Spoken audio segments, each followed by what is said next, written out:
name immediately conjures a vision of the exquisite splendor of the perfect soft mocha complexion and the flawless contours of the ideal woman. Though the dazzling screen siren started her career by way of beauty contests, it was only to be a short detour on the way to a much loftier goal. On August 14, 1968, Halle Maria Berry was born to a Caucasian mother and an African-American father. Judith, a psychiatric nurse, and Jerome, an attendant at the same facility, decided to name their second daughter after the Halle Brothers department store in downtown Cleveland, Ohio that they sped past on the way to the maternity ward. The interracial couple faced hostility from both sides of the family, and when Halle was just 4, Jerome left home. He did come back a few years later, but after a violent outburst directed at Judith and Halle's older sister Heidi, he finally left home for good.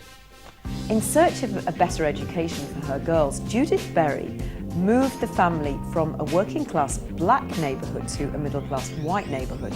And while education certainly did improve for Halle, she found out for the first time what it meant to be different from the other kids. And she credits her 5th grade teacher, Yvonne Sims, with really helping her to establish her true identity as a black woman.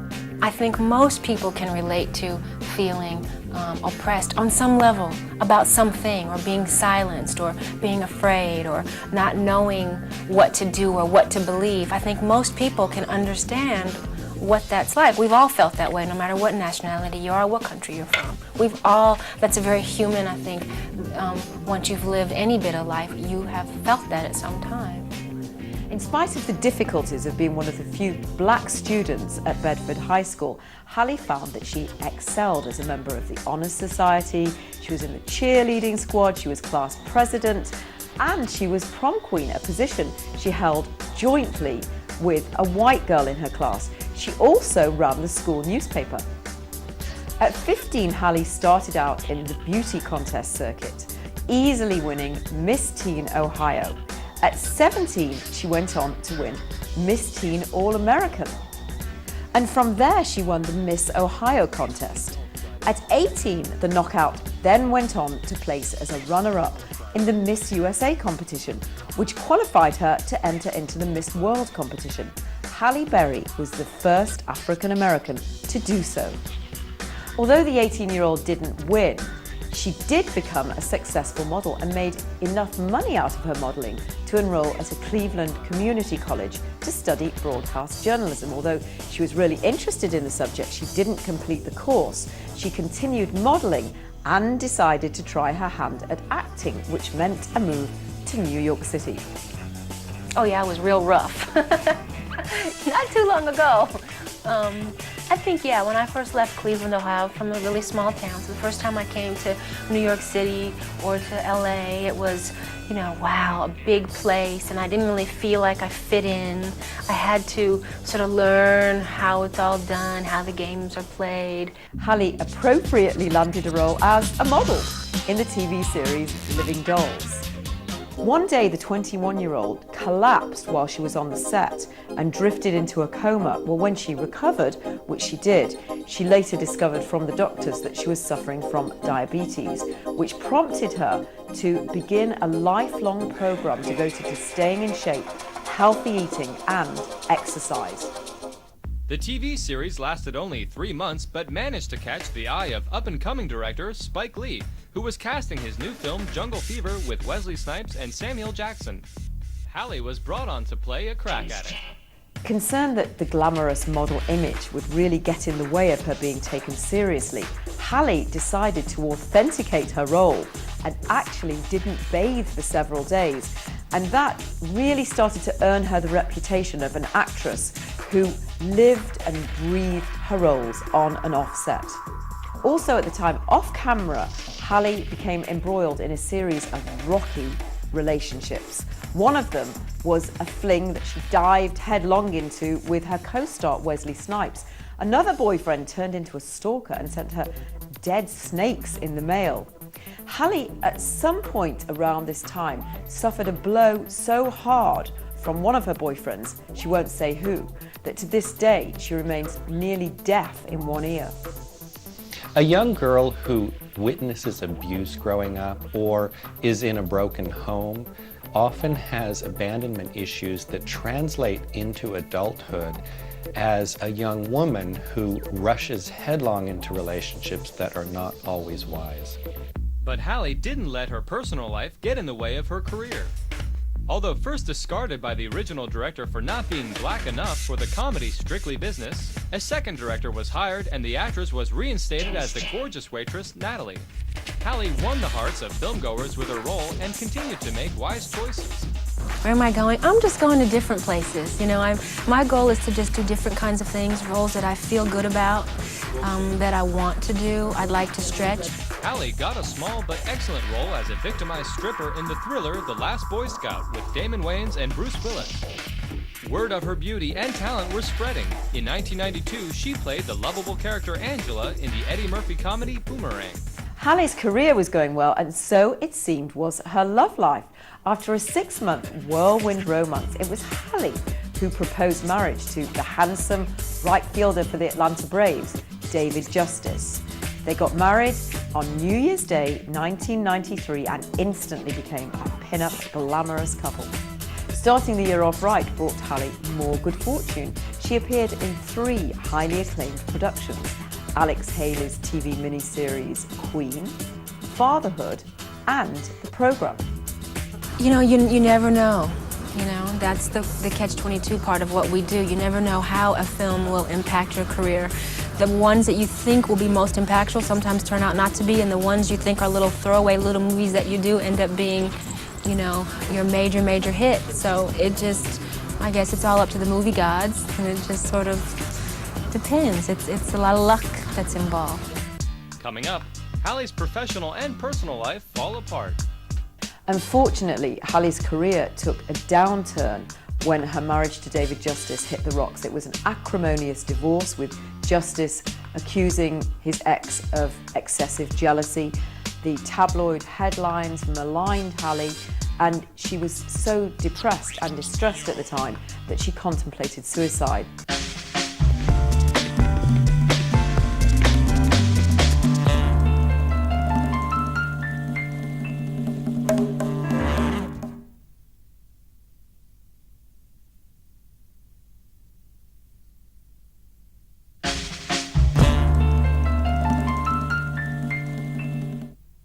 Easily shifting from serious drama to side-splitting comedy, Hallie played the small but enthusiastically received role of sexy secretary named Sharon Stone in the live-action film The Flintstones. And although she turned Sandra Bullock's part down in the blockbuster Speed, she again won the hearts of her fans in the heart-wrenching story of a crack addict mother in Losing Isaiah in 1995. The next year, Hallie appeared in the action picture Executive Decision. As always, she made the most of her role. Always difficult to find roles. So when this came along, even though it's very much an ensemble piece, I felt that what it says is very important. It says that women are strong, we are active, we are a part of the solution. We're not always just taking, you know, the secondary position. And I think for women, this is something they can really be proud of. Unfortunately, Hallie's career took a downturn when her marriage to David Justice hit the rocks. It was an acrimonious divorce, with Justice accusing his ex of excessive jealousy. The tabloid headlines maligned Hallie, and she was so depressed and distressed at the time that she contemplated suicide. She did, however, pull herself together, drawing strength, she said, from her mother, who at a very difficult time herself in the 60s and 70s had managed to raise 2 little black girls in a white neighborhood.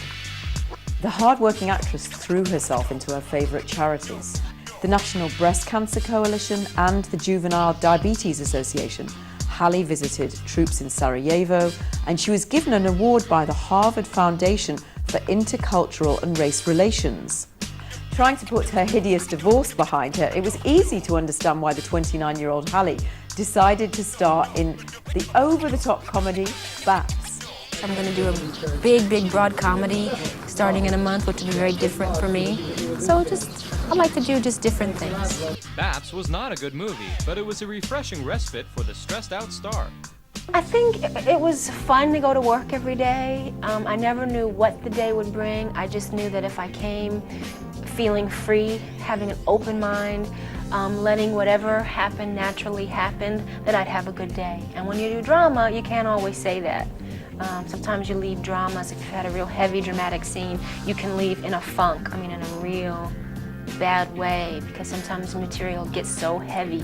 Where this was light and airy, and it was just really like playing. Coming to work every day was like playtime.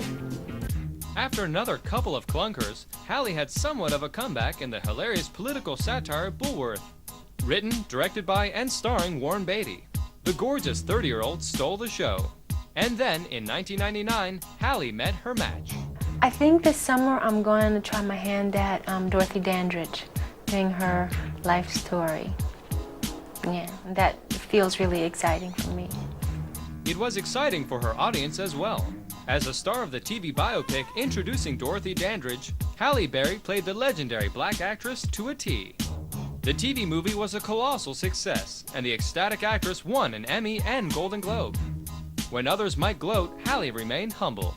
I think awards are important as long as you keep them in perspective and know that a lot of politics can go into awards sometimes, and if you win an award, it doesn't mean you are the best, and if you don't win an award, it doesn't mean you're not the best. I think if you win an award, accept it graciously and know that next year it'll be somebody else. And if you don't win it, then hope to win it one day, and know that if you don't, that is not the yardstick in which you should measure your talent by. Halle's personal life was looking up as well. The 31-year-old actress became engaged to musician Eric Benet on her birthday in 1999. The couple had met at one of his concerts a couple of years earlier, but they'd been dating discreetly because she didn't want to go through the same thing in public. And this time she decided to wait before plunging into anything. But less than a year later, in February 2000, Halle was making tabloid headlines again. The sexy star ran a red light on Sunset Boulevard and caused an accident. She didn't stop. Instead, bleeding profusely, she drove herself to a hospital. She received over 20 stitches for the gash on her forehead. The disoriented actress told the doctors about the mishap, fully admitting her fault in the crash that left the other driver with a broken wrist. She had to pay a $13,500 fine and serve 200 hours of community service. Even though the tabloids dragged her name through the mud and she became the butt of many jokes, she weathered it all with a certain kind of grace, and she discovered that really it wasn't the end of the world. In fact, there were some pluses because it meant she wasn't under pressure anymore to live up to a certain standard that she'd always held herself to. And so a person who grows up in an all-white neighborhood or attends an all-white school who is a person of color is constantly being reminded of their race and takes on a burden, which is really an unfair burden, of representing the entire race and having to live up to a higher standard than the rest of the people. By this time, Halle had really developed a thick skin.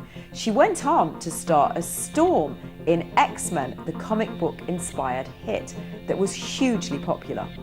She controls the weather with her mind. That you know about her, but what you really don't get to know about her this time around is she's very much sort of the earth mother of the group. She's very grounded and I think somewhat spiritual, and she's a teacher, she teaches at the school, and it's her mission to sort of help educate, and hopefully through education that will make people more tolerant of the differences of all people, and especially mutants.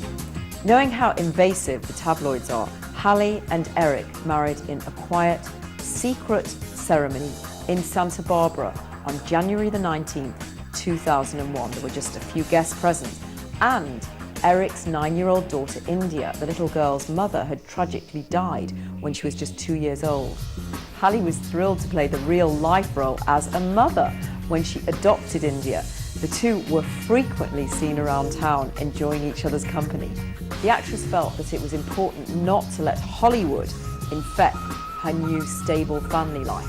I have a daughter and a husband, and I think it's very important that we have a sense of who we really are and not get caught up in the movies and the characters and the fakeness of what the life, offers up, and we always stay connected to what's real in our life. And you have to work at making that more your reality than not, especially when you live in Los Angeles, where it all lives and breathes, you know.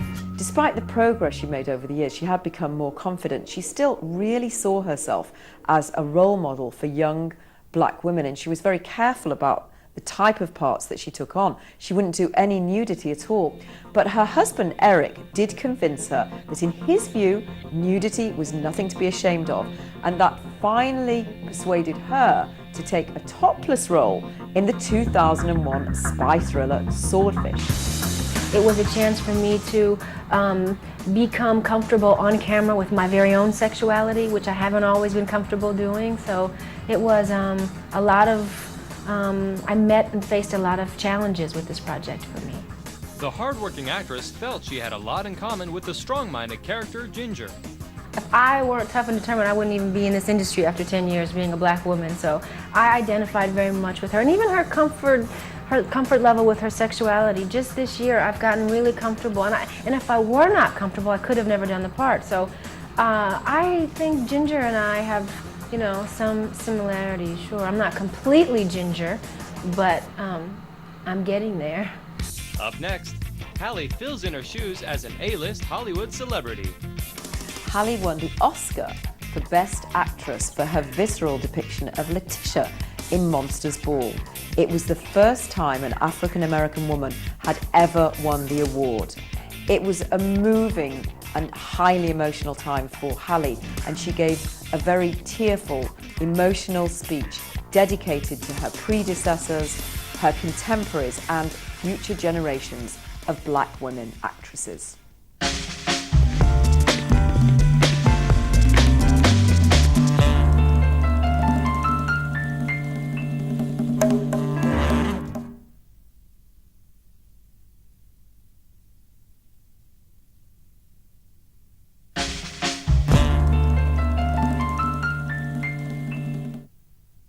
Halle moved another step closer by agreeing to another, even more revealing nude scene in the drama Monsters Ball. Playing the wife of an executed prisoner who falls for the executioner, Halle and co-star Billy Bob Thornton shot their love scene on the second-to-last day of the 21-day shoot. Nudity and sex on screen were becoming easier for the modest actress to handle. They were, but no more difficult than the scene where I had to, you know, beat my kid, or, you know, some of the other heavy, hard-hitting scenes that dealt with really strong, uncomfortable things, you know. Okay, we can't show, you know, a beautiful love scene in American cinema, but yet you can show people getting shot with Uzis and their heads cut off and things blown up. Okay, you know, it's a big contradiction. Halle won the Oscar for Best Actress for her visceral depiction of Letitia in Monsters Ball. It was the first time an African-American woman had ever won the award. It was a moving and highly emotional time for Halle, and she gave a very tearful, emotional speech dedicated to her predecessors, her contemporaries, and future generations of black women actresses. I'm still realizing the impact of winning an Oscar. You know, I think it'll be years and years to come that I'll you know, be realizing what it's meant, not just for me, but so many other people and women of color. I think it'll be an ongoing process. Halle was not only the first African-American actress to win an Academy Award, but she was also the first Academy Award-winning actress to play a Bond girl.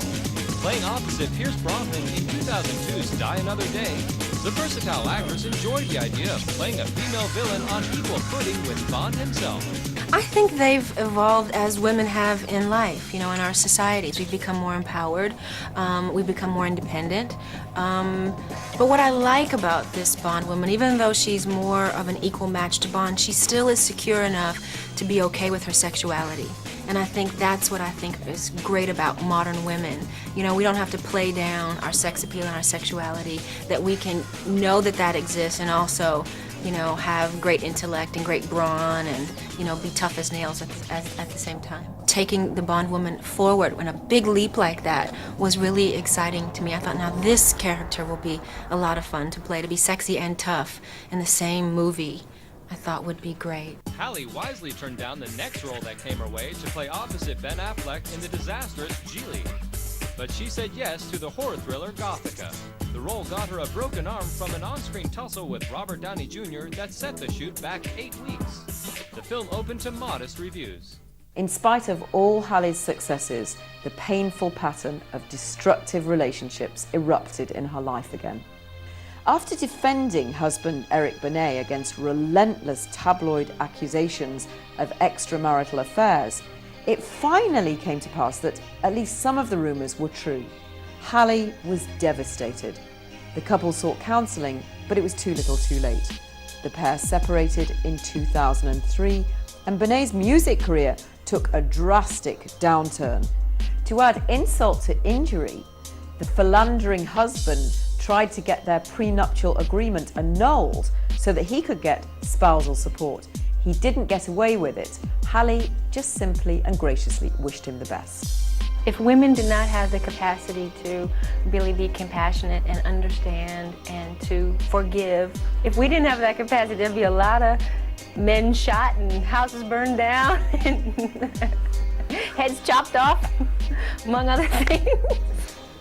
It would be bad, I think, and because they're nurturers by nature, I think we're able to do that. I think much easier than men. Not that men don't do it, but I think it's easier, it's more natural for women to do that. That same year, Hallie stole the Oscar show again, simply by receiving a passionate kiss from a complete